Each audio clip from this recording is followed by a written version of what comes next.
So Stephanie, thank you so much for allowing me to be in your pollinator garden today. This is so beautiful. Can you tell me how you got started? Well, thank you. I'm glad that you were able to come. This started as a row of Leland cypress that were damaged by an ice storm.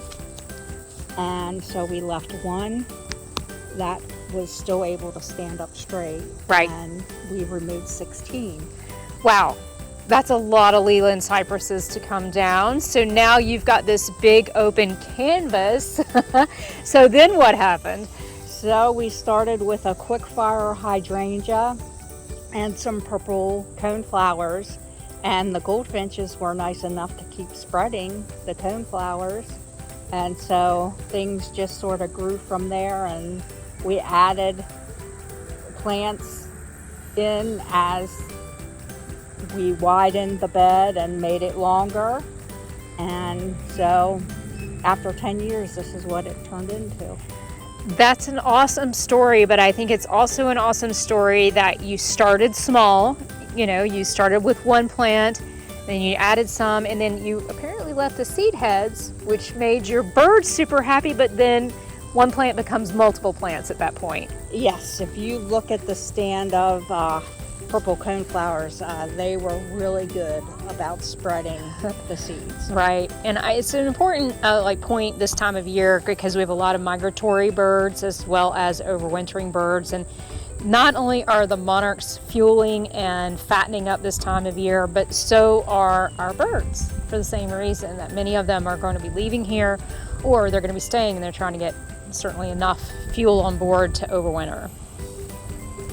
So tell me a little bit about the pollinators that visit. What are you seeing the most of right now? We're seeing a lot of bees. There's bumblebees, there's hoverflies, there's flies, a lot of wasps, but a lot of different types of bumblebees. And I see a ton of activity as I'm just watching little moths flying around and different types of butterflies. You know, I know in my own garden, sometimes when people are walking through it and they see this much activity, they might get a little nervous. Do you ever feel like, you know, or ever had an issue with a pollinator coming to get you? No, I haven't had. The only trouble I have is with the saddleback caterpillars. Right. So don't pet the fuzzy caterpillars is always my advice on that one. The saddlebacks look really cute, but they can leave a very nasty sting, right? So, yes. Yeah.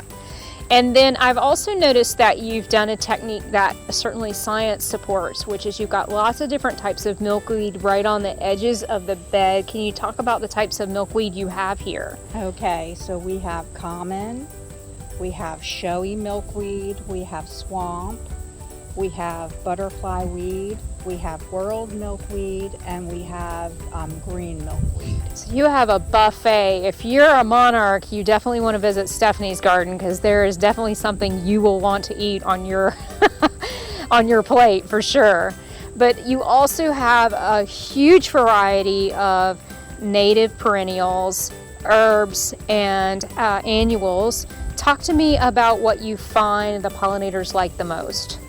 What they seem to really enjoy is the white catmint, the different sizes of the goldenrod, and they're enjoying the zinnias, the lantana, and the Gina phlox. Right, so Gina phlox, I was just on a garden tour for 4 days in multiple gardens here in Pennsylvania, and the Gina phlox and little Joe pieweed was just covered in butterflies. And those are cultivars. They're not a straight species, but according to Mount Cuba, is one of the most popular visited phloxes. But it doesn't have some of the issues that our native phlox has with the powdery mildew. So you mentioned as we were doing a quick tour that you've got several cultivars, including this white catmint that seems to be quite popular. Talk to me about that. What I'm trying to do is just trying different plants to see and watch what the insects like and use the most. And so the white catmint, the white licorice agastache, and some other nativars are really doing the job, drawing them in. And I think one of your strategies is to start some things in pots just to sort of get a way for you to kind of keep an eye on it, see if it's doing well, and then if it meets your criteria, does it then get moved into the garden? Yes, and some get like spaces along the edge so you can watch them to see how they do. Right. But we do a lot of trials to see what we want to put in. Are you finding that you're also getting some reseeders in your garden other than your coneflower? Not really. So your bees, your birds are doing a good job of cleaning you out. Yes, the goldfinches have been here since July, early July, taste testing the different plants. So they've been waiting. Yeah. Every time I walk down to the garden, there is a flock of goldfinches that are down there. They really love, it seems like, agastache. I see them on that every single time. And I noticed you have a white agastache. Yes.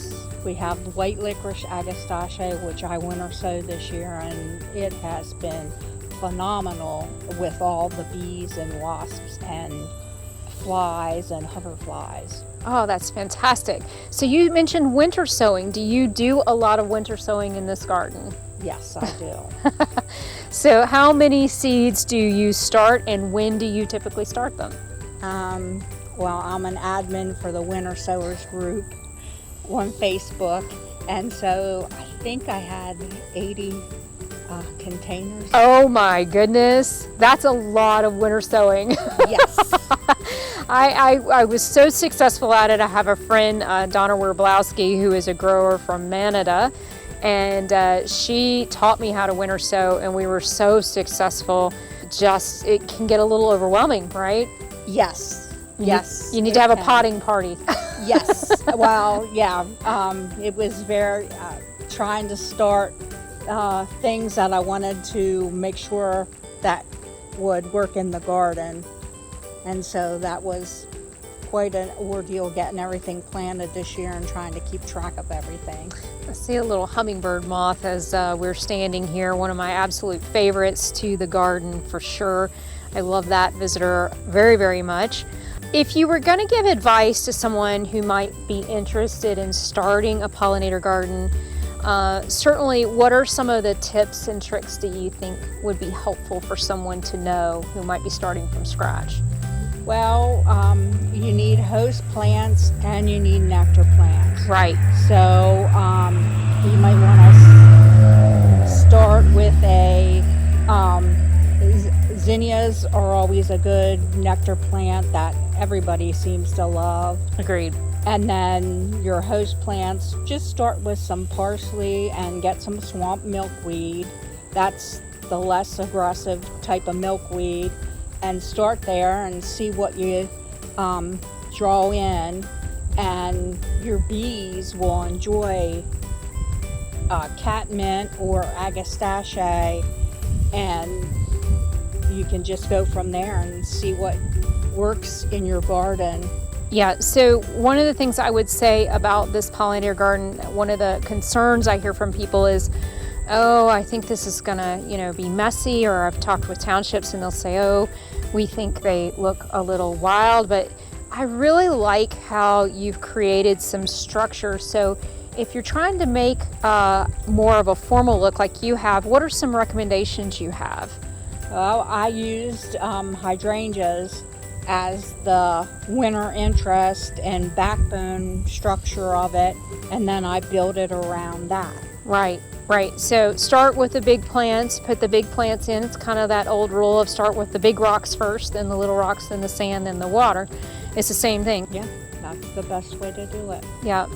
Any other advice you would use or would tell somebody who's getting started? I know this has been a really hot, dry summer for all of us here in central Pennsylvania. What's the watering look like? I try to keep track of the rain, and then based on that, I will water. Yep.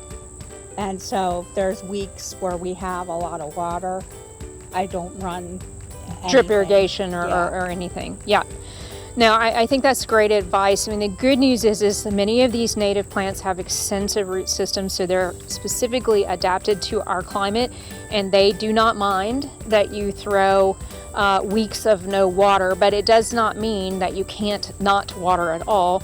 Certainly, your big investment plants, your shrubs, your trees are going to need a deep watering at least once a week for 20 minutes. Until they get established, and then I keep an eye on everything else. If something's looking a little droopy or tired, I might give it a good drink as well, especially if it's newly planted. Yeah, I watch to see, and if it does droop, that's when usually they get water. So what happens to, the garden once it becomes fall into winter and then overwinter into spring? At what point do you typically clean up your garden? I will clean up the hairy balls milkweed. Yeah. And take care of that, but everything else is pretty much gonna stay where it is. Right. Except if it's something that has mildew or whatever. Right. But so any diseased material you'll take out of the garden. But everything else will stay. I'll probably go around to the daylilies and cut the bloom stalks back. Got it. So that the bees and other insects can get down in the things. And it'll stay here until we have a week of 50-degree temperatures in spring. Right. And that's great advice because a lot of our native butterflies in particular overwinter here. And so you want to leave housing for them, and they're going to stay in that leaf litter. Those seed heads are very valuable for the birds, as well as those stalks like you mentioned. I can see you've cut some of your coneflowers back, but they've got those 12-inch tall stalks so that your bees and so forth can use those as the bassinets this fall for the bees that will be born next spring. That's a great idea. So in terms of where you've obtained your plants, sounds like you do a lot of winter sowing. Do you have favorites of where you get your seeds? I like Select Seeds and Pork Seed and Burpee.